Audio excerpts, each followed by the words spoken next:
is going on, y'all? How y'all feeling? Great. Give it a round of applause for Bree. Amazing. So, as she said it, my name is Racquel. I'm owner and founder, personal trainers, program director, Move Weight Health and Fitness. And the segment I want to talk about is movement matters. All right. Now, before I get into that, I want this to be more of an open dialogue and conversation, less formal. All right. I want you all to think of ways that you can blurt out, right, in ways you prioritize movement currently. I'm going to just leave it there right now. So in what ways do you currently prioritize movement for yourselves? Anybody want to go? No trick questions. You ain't got to, no pressure. Working out. Okay, cool. What's that? Waking up early. I love that. Outside of the box. Anybody else outside of the box thinking? Stretching. Okay, cool. Skating? Who skate? I know that's right. Get down then. All right.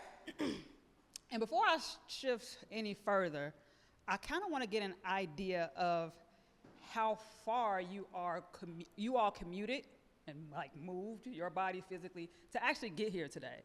So let's say, get a rough idea, show of hands. Who has traveled maybe about 15 minutes to get here? 15 minutes away, roughly? Okay. Don't be shy. Like here in this facility, in this building, who traveled 15 minutes to get to this building? 30 minutes travel. Okay. An hour travel.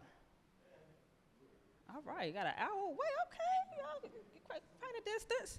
Okay, anything 2.5 plus hours to get into this building. Don't be shy. Raise your hand. Be proud. Okay, all right. So we got people who traveled some great distance. Can I get an idea of the people who traveled 2+ hours away? Where did you travel from? St. Louis. St. Louis is in here. Okay, round of applause for that. That's amazing. Okay, so movement matters, right? If you didn't move from one physical location, you could not get to this physical location in order to get the wealth of knowledge and the depth of knowledge that you're about to receive today to live further within your purpose. So round of applause for y'all. Okay, really quickly. Now, I'm real interactive, okay? I would like 3 volunteers, at least 3 volunteers. You could stand exactly, excuse me, where you are now. You can stand exactly where you are now, or you can feel free to come up and share the stage with me. I'm a little nervous too, so y'all can help me out a little bit. We can help me help you. All right, 3 volunteers, real quick. Look at you. This is a safe space. This is a safe space. Okay, we got 1 volunteer. All right, perfect. What's your name? DJ or Ben. My name is Ben. Ben, all right, Ben. Okay, we got a male participant. Okay. Your name? LaKenya, all right. We got okay. And y'all matching, okay. Your name? Shaniqua. All right, we got Ben, we got LaKenya, and we got Shaniqua. So my question for you 3 are, I want you to think of ways that you prioritize movement without your physical body being involved. I know it's a little bit of a trick question. Oh. In what ways do you keep moving, prioritize movement without your physical body being involved? Anybody could, you want to? Meditation. That's a good answer. All right, perfect. Give it up. Thank you, Ben. Oh, yep, that's it. That's it. Ain't no trick to it. Meditation. Reading? Okay, reading. The question is, what ways do you prioritize movement or keep moving, but it cannot be your physical body? Maybe just like daily planning, like in a planner, like planning out how I'm gonna move before actually moving. Maybe? Absolutely, perfect. Thank you. The reason I asked that question is because my motto, my slogan is keep moving. And when you think of move weight, most people think of their physical body. They think of exercises, they think of weight loss, they think of stretching, right? They think of and all of those things are fine, but there's a deeper level of, there's more that goes to it, right? So we can keep moving through reading, right? Exercising our mind. The cells in our brain and our nervous system are still going, it's still working, right? We could keep moving through meditation and prayer, right? And sometimes that requires us, oftentimes, to physically sit still and create a space for God to come in so we can hear him, right? And we're moving on a different realm. We're moving in a supernatural, if that makes sense, right? And she says daily planning, right? We all have work and jobs. We have a calendar that we got to attend to, agenda where we got to attend to, and life happens for a lot of people, right? Mentally, we may be out of it. Our bodies may be physically out of whack, but we have to keep moving, right? We have to keep going to this agenda and this day-to-day task. So that's what I mean by movement matters, right? Now, years ago, right, long time ago, right, when we were hunters and gatherers. Any of us remember that? Hunters and gatherers, right? Years ago when we prioritized movement in a sense of if we don't hunt our food, we literally cannot eat, right? Anybody familiar? Y'all looking at me like, all right. Okay, we got some head nods, perfect. So during that time, chronic illnesses and diseases were almost foreign to us, right? We weren't having hypertension or diabetes or this high levels of stress or even the mental illnesses that we face today, because we did have to physically move in order to hunt our food, in order to eat. And our job was more so about being productive, being fruitful, and building community, right? And reproducing, right? That's what God had placed us on the earth from before in the very beginning. Then man came around and we started to get more creative. We started to think for ourselves, right? We started to build businesses and buildings, and we started going to school, and we started to adapt a more sedentary lifestyle. And the more sedentary we become, obviously, we start to see this increase of health illnesses, right? With the hypertension, the diabetes, and all of the things that we see today. So that's another way to think of movement constantly mattering at all times throughout our entire lives. So I know we're going to be here for quite some time, a little bit, right? We got to try for a couple of hours. And instead of us sitting the entire time, part of this is we're going to be doing getting movement in our bodies, especially just to start us out, right? Is that cool? Is that fair? Can we get moving? Right, y'all probably been sitting down for a little bit. All right, perfect.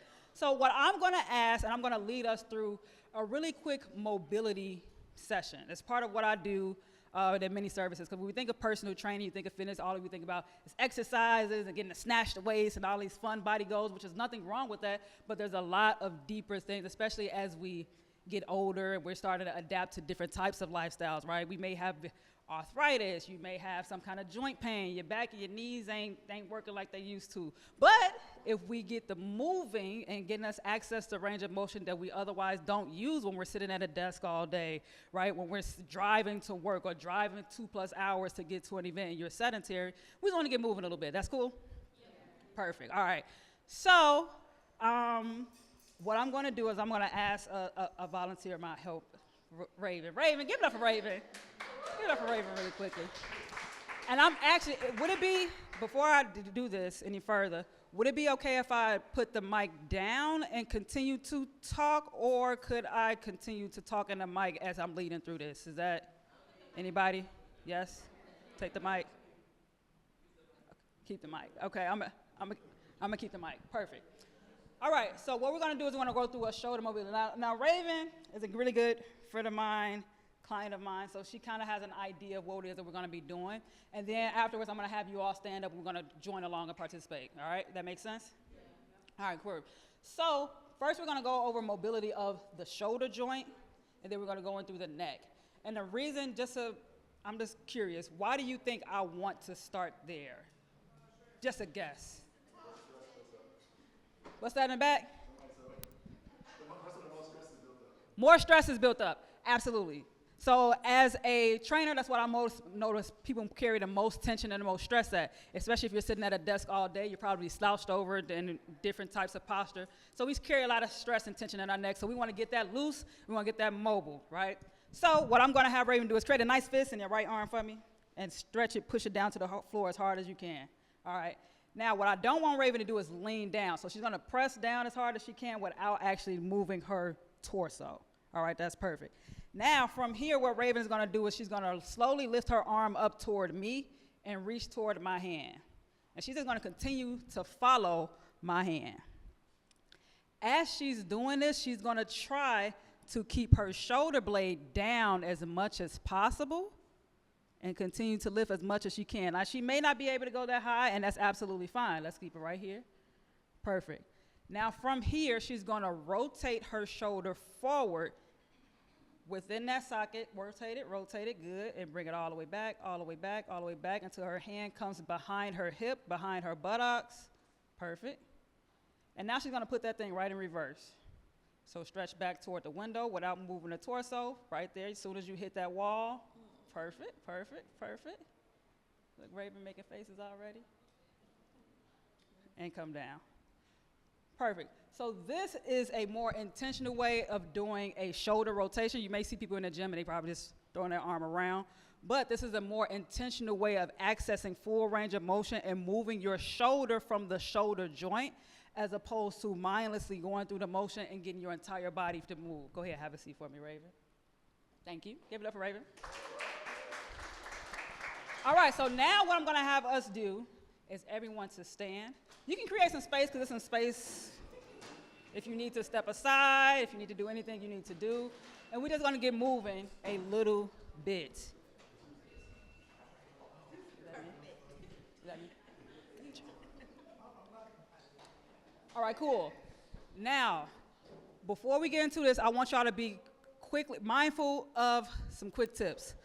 Now, we're moving our shoulder and our shoulder only, right? Just like so. Now, the trick is once you get to a certain point, your body and your spine is going to want to get involved. Your job is to fight against that, and it can be difficult, and it probably will be difficult. But we have to ask ourselves, if we're asking our shoulder to rotate, why is our spine trying to help us do what our shoulder is supposed to be doing? That's what we call a compensation. So you may not have as much range of motion you think you actually have. Because if I come here, this is as high as I can go. If I want to go back further, I'll lean a little bit. And that's those small things that you may not think make a big difference, but over time, you probably, as you turn 35, 40, 50, 60 years old, you're thinking, why do I have this pain? And the entire time is from buildup of things you've been doing incorrectly since you were 30 or 25 years old. Does that make sense? All right, perfect. So let's get into it. Let's start with the right arm first. And let's just do the right arm only for the sake of time. And if you notice a difference in how your right shoulder feels compared to your left shoulder after you do it, that's something to just keep note of, all right? So we're going to do right. That's going to be that's my right, your left, my left, you know what I mean. All right, so let's go. Make a nice fist. You're going to point it down toward the floor as hard as possible with your right hand, but try not to lean.